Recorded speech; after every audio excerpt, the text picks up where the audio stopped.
And it wasn't until I started hearing other women who had very similar experiences to mine that I realized, wow, maybe the problem isn't me. Maybe the problem is the system within which we're working is actually stacked against many of us.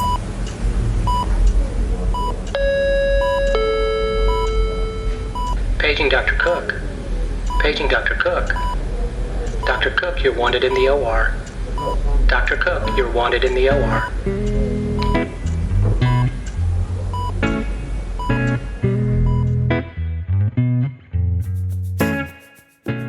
Welcome to the Prescription for Success podcast with your host, Dr. Randy Cook.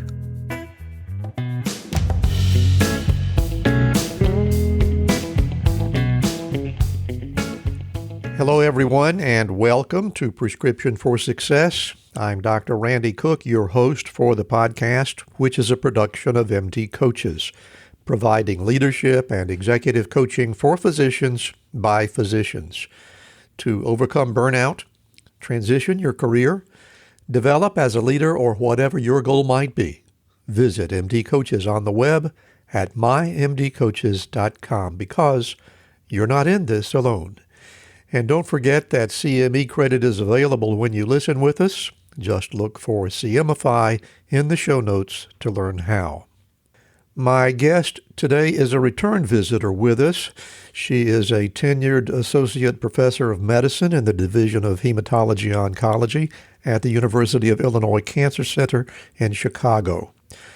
Among many other responsibilities, she is also the founder and chair of the annual Women in Medicine Summit taking place this year at the Drake Hotel in Chicago on September 13 and 14. So let's hear my conversation with Dr. Shikha Jain.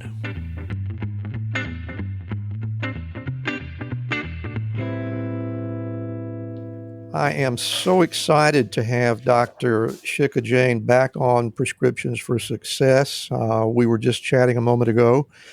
And I reminded Shikha that she was a guest on our 5th episode of the show way back in 2019. We've got a lot of water under the bridge since then.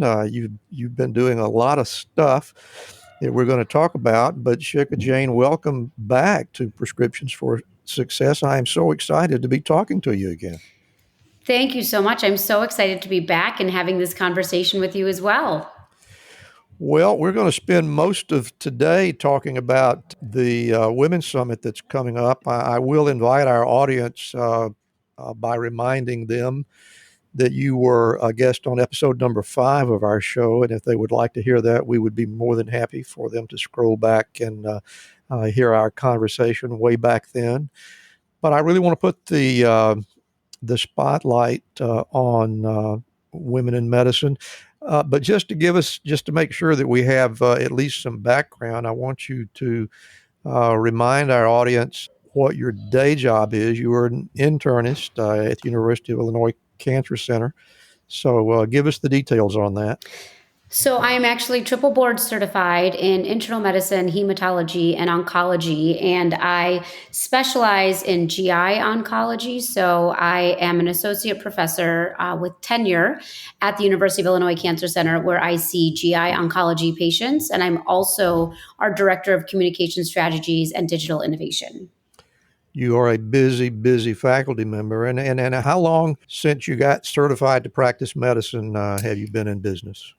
So I was board certified in internal medicine. I think I finished my internal medicine residency in 2011. And then my husband and I took a year and worked in New Zealand as locum tenens physicians. Then we came back, did our fellowships, and my HEMONC fellowship I finished in 2015. So I have been triple board certified since 2015, but I've been board certified in internal medicine since 2011. All of those things were not quite enough to keep you as busy as you wanted to be. So you came up with this thing called the Women in Medicine Summit. So why don't we start with the origin story? When we first talked in 2019, if I'm not mistaken, you had just finished the first edition of Women in Medicine. Is that correct? That's correct. And we are now heading into our 6th annual summit. It feels like Wow. just yesterday. I can't believe that really I talked to you that long ago. It feels like I just talked to you yesterday. I know, it really does. Yeah, it's pretty amazing, actually. So, yes, we're having our 6th summit at the Drake Hotel again in Chicago, September 13th and 14th, 2024. Well, let's go back and get the origin story. I'd be fascinated to know what exactly put this idea into your head, and then we can talk some more about how you made it become a reality. Well, I actually started all of this when I had come back from maternity leave. I just had twins, and I'd started doing more writing, and I'd started doing more on social media. And I started realizing that there were a lot of women who faced similar struggles and challenges to what I had faced in my career at different points in training and also as a young faculty member. And so at that time, I was at Northwestern Hospital, and I started some women in medicine programming there. And it was very well received. Soon after that, I ended up leaving Northwestern for another institution. And I realized that there was a real need for this type of programming. And so I launched the Women in Medicine Summit. The first edition of it was September of 2019. We try to do it around September because that's Women in Medicine Month. And we had over 400 people attend. I think it was 450 plus at the first summit. And we realized that the networks that people were completing and connecting with at these summits, the education they were getting, the skills and the tools that they were getting from the summit was really such a powerful kind of propeller that has gotten so many of these women now into leadership positions, help them negotiate for better job opportunities, help them find some kind of balance in their home and their work life. And so for me, as I've continued, the next 2 years we were virtual because of COVID. But as I've continued to do this and grow the summit and then launch on the side the Women in Medicine nonprofit, another initiative, we've seen the power of these types of programs and the power of the networks that are formed at these programs. And the amount of positive feedback I've gotten from people who've attended has been just astronomical. It makes me very humbled to see how much these types of programs have impacted people of all genders who've attended, because we have men who attend as well. And some of the men who attend say it's the best leadership programming they've ever been to. And it also has helped them understand a bit more of the challenges that some of their colleagues and sometimes even their partners or spouses are facing. And so it's helped them kind of retool and re-envision how they can lead in their own institutions as well. So we're really trying to drive change, not only at the individual level, but also at the system level. We'll get back to our interview in just a moment, but first, I'd like to share a message from Navigate. After spending years in the financial sector, Navigate has met lots of clients with all kinds of student loan issues. They were confused, they were overwhelmed by the doublespeak and the overly complex forms, and especially the deliberately misleading statements from loan servicer representatives. Navigate recognized the chaos in the student loan industry and immediately brought clarity and real solutions. If you'd like to flip the script on student debt, visit www.flipthescript.loan/MD-coaches to schedule a call with Navigate. They'll tailor a plan specifically for your unique situation and work with you until the loan is paid off. What do you have to lose besides the stress of student loan debt? Are you a doctor struggling to provide the best care for your patients while dealing with financial and caregiving matters out of the scope of your practice? Do you find yourself scrambling to keep up with the latest resources and wish there was an easier way? Then this virtual caregiver conference resource will save you time, money, and sanity by giving you all the resources and information your patients need in one place. This conference helps you and your patients enlist the best strategies around healthcare resources and the best financial steps for your patients while navigating caregiving situations. You don't have to go home feeling frustrated and helpless because you couldn't connect your patients with the best services. Find out more at jeanniedoherty.com or click in the link in the show's notes. You don't want to miss this caregiver resource. Hi, Hi, I'm Rhonda Crow, founder and CEO for MD Coaches. Here on RX for Success, we interview a lot of great medical professionals on how they grew their careers, how they overcame challenges, and how they handle day-to-day work.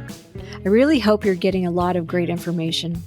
But if you're looking for an answer to a specific problem, management or administration challenge, or if you're feeling just a bit burnt out, like maybe you chose the wrong career, well, then there's a faster way to get the help you need. No, it's not counseling, it's coaching. RX for Success is produced by MD Coaches, a team of physicians who have been where you are. I know you're used to going it alone, but you don't have to. Get the support you need today. Visit us at mymdcoaches.com to schedule your complimentary consultation. Again, that's mymdcoaches.com, because you're not in this alone. We'll get back to our interview in just a moment, but right now I want to tell you a little bit about Physician Outlook. If you haven't discovered this remarkable magazine, please do so very soon. It was created by physicians, for physicians, to showcase the intersection between clinical and non-clinical interests. Whether it's writing, painting, cooking, politics, and dozens of other topics, Physician Outlook gives a physician perspective. It's available online and in print. It's really unique among physician lifestyle magazines. And like the Prescription for Success podcast, Physician Outlook amplifies the voice of any physician who has something to say. It also engages patients who still believe in physician-led, team-based care. And Prescription for Success listeners can get 3 months free when you enter our promo code RX for Success and select the monthly option at checkout. That's a really great deal on this stunning publication. And now let's get back to today's interview. I want to ask you a little bit of a philosophical question just for the fun of it. I graduated from medical school in 1975, back about the time the earth cooled. There were, I don't really have the exact number. I think there were somewhere between 20 and 25 or so women in my freshman class, all of whom graduated, I should certainly add. And I think within 2 years after the matriculation of my class, the class of 125 was fully 50% women, sometimes more than 50%. So just free associate for a moment and tell me, why do you think it took so long for someone to come along with a program like you've put together here? Clearly there was a need in 1977 and 78, but why did it take so long? I think that there are a few reasons why. I think one, we've started to realize that more and more women are matriculating to medical school. So over 50% of medical students starting are women. And so as more and more women enter medical school, more graduate, more become residents, fellows, attendings. And so the disparities that exist are becoming more and more obvious, especially to the women who are in those roles. And then I think over the last 10 to 15 years or so, there has been a real movement of talking about these problems, discussing these problems. Up until recently, there wasn't a lot of ability to express concerns or bring up these problems, because usually the person who expressed the concerns, the person who was seen as a complainer, was often penalized or punished. Right. And we're starting to see now that those types of complaints or concerns or constructive feedback are starting to be taken more seriously, not only because we have more women in the healthcare field, but also because there's a lot of data coming out that supports the fact that these disparities and inequities exist. Bullying still exists. And there's this whole concept of passing the trash, where male leaders who behave badly end up actually being promoted at a different institution. They're asked to quietly leave. They're never penalized. And then the woman who came forward is often penalized. And so I think more and more we're starting to realize that as these issues come to the forefront and they're publicized more. And I also think that social media has been a huge galvanizer for this type I of bet it has. conversation. It really has, because you're able to connect with people from across the world and share experiences. And I mean, like I said, I started realizing that this was a real problem when I started engaging more on social media, because until then, I was embarrassed to talk about these issues. I really thought that the reason I wasn't getting a certain opportunity, or the reason I was being talked to a certain way, was because of me. And I was constantly trying to figure out, how can I improve upon myself? How can I fix myself? And it wasn't until I started hearing other women who had very similar experiences to mine that I realized, wow, maybe the problem isn't me. Maybe the problem is the system within which we're working is actually stacked against many of us. And the way the system was set up, it was set up when there weren't women in the healthcare system. And so now we're at a point where we need to figure out, how can we make sure that we are addressing these things, and it's become more mainstream and it's become more normalized to talk about it. Instead of being seen as a weakness, I think it's more often being seen as somebody who is trying to constructively fix the system. It's interesting. I have for a long time had the impression that there is a syndrome among overachievers that they tend to blame themselves when they don't succeed. Do you think maybe that has a part to play in it? So it's interesting you should ask that. There's something I think you're referring to, imposter syndrome or imposter phenomenon. Dr. Yeah, Pauline something like Clant. that. Yeah, exactly. So Dr. Pauline Clance is actually one of the two founders or initiators of that concept. And she was one of the keynotes at our first summit. And she actually said, it's not a syndrome, it's a phenomenon. Because when you say syndrome, it makes it seem like it's the problem of the person who's feeling that way, when in actuality, it's a phenomenon. And we actually, myself, Dr. Clance, and Dr. Kelly Cockett, we actually published on this, and this concept of this imposter phenomenon, implicit bias, burnout cycle, where a lot of women especially are constantly being told they're not good enough, they're not getting the awards, they're not getting the leadership positions, even though they're working just as hard, if not harder than their colleagues. Then you take these very ambitious, high achieving women, and we already feel like we're not doing enough. We constantly feel like we need to be doing more.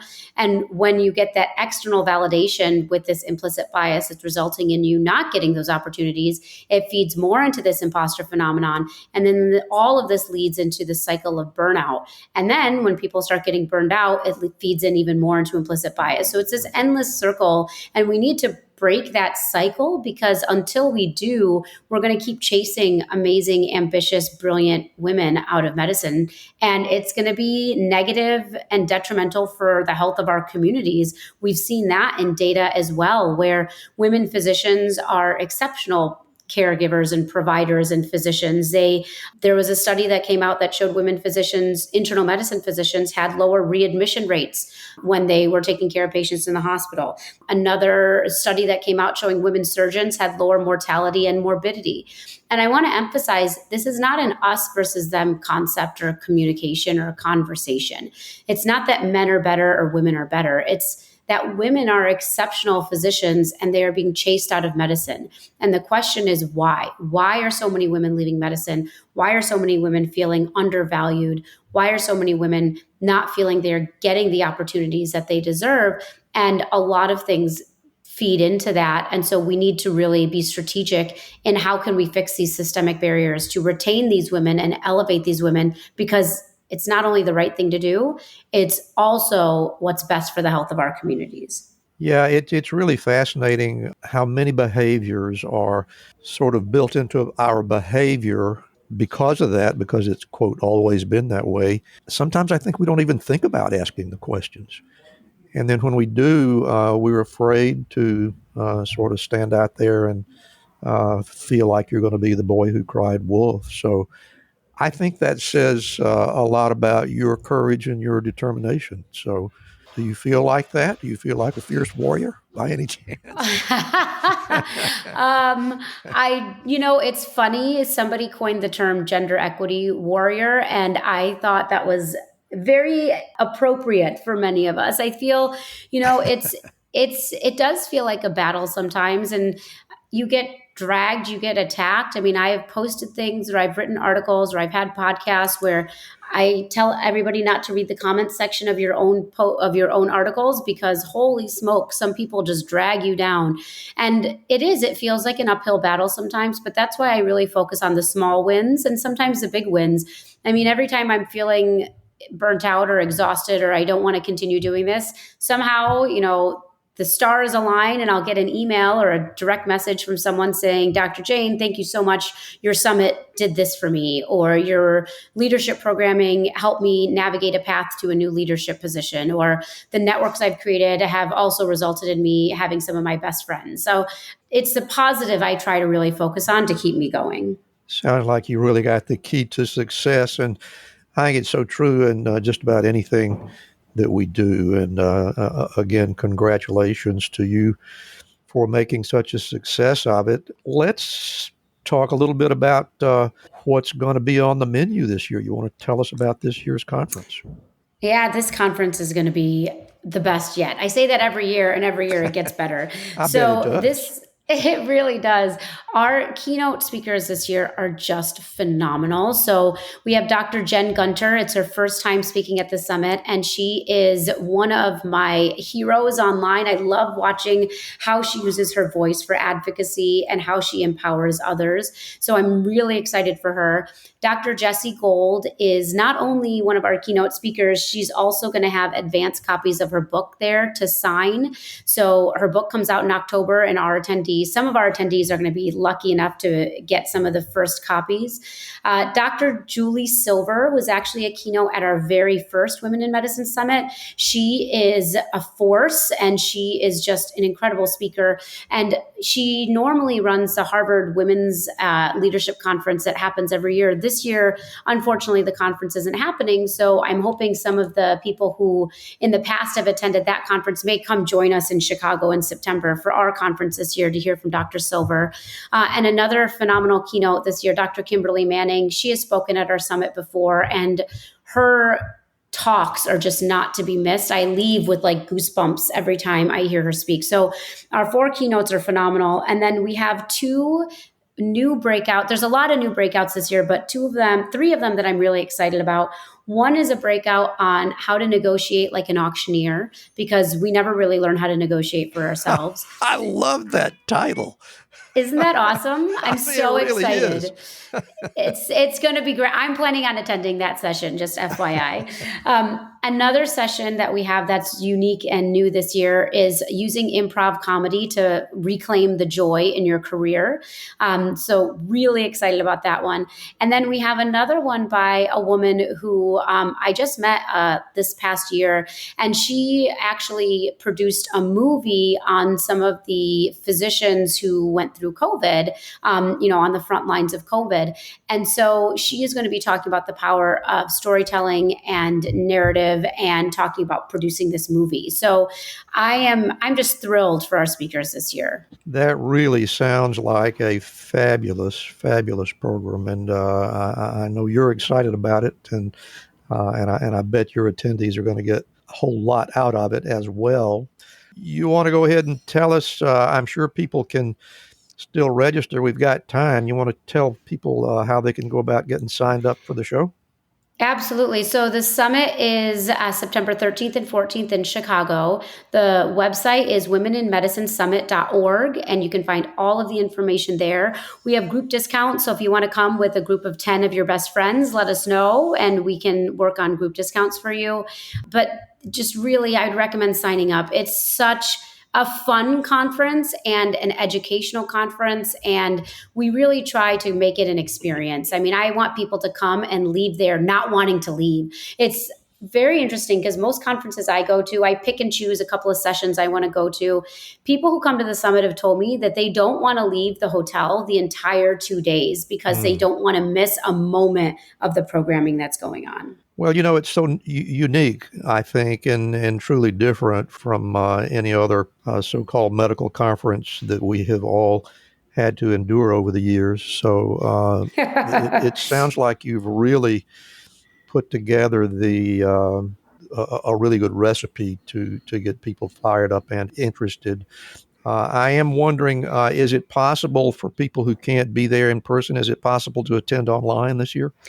So this year, we did not offer an online opportunity specifically because last year we did have a few people registering online, but we didn't have as many as we needed to cover the cost of online because it's unfortunately not cheap to I offer bet it it's online. ridiculous. Yeah. It is quite expensive. I will say this though, we are going to have the ability to have select sessions available after the summit. So you can be in touch if you can't join us in person. And if you're interested in this type of programming, but you can't join us at the summit, we actually are doing our first ever Women in Medicine retreat, which is a CME cruise in the south of France in March. So that Oh my goodness, how are you going to attract anybody to that? It's going to be spectacular. I will tell you, the entire ship is reserved for us.